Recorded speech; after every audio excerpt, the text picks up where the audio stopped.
publike është sikur më të tërhequr, jo shumë sulmues me një farë forme. Kush ka bërë diferencë kësaj radhe? Fushata elektorale për herë parë në historinë e zhvillimit të zgjedhjeve në Kosovë po ndodh krejtësisht procedurale.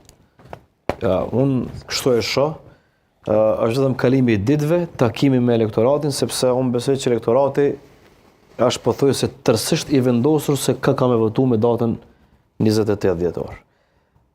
Mos përfshirja në aktivitete kushtrim, mos përfshirja në debat, ose mos pjesëmarrja në këto zhvillimet e përditshme të partive politike, nuk do të thotë që qytetarët janë të interesuar se çka po ndodh me fushatën, çka po ndodh me zhvillimet dhe çka po ndodh me prezantimin e programeve.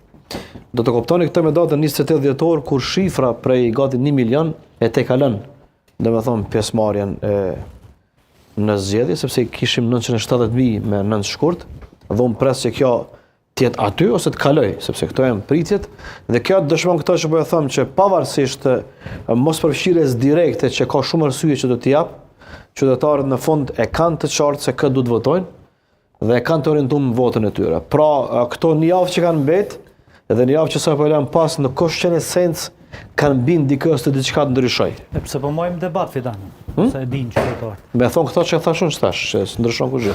Edhe kjo është debat. Po mojmë debat për shkojmë kur. Jo, po na më debat mojmë.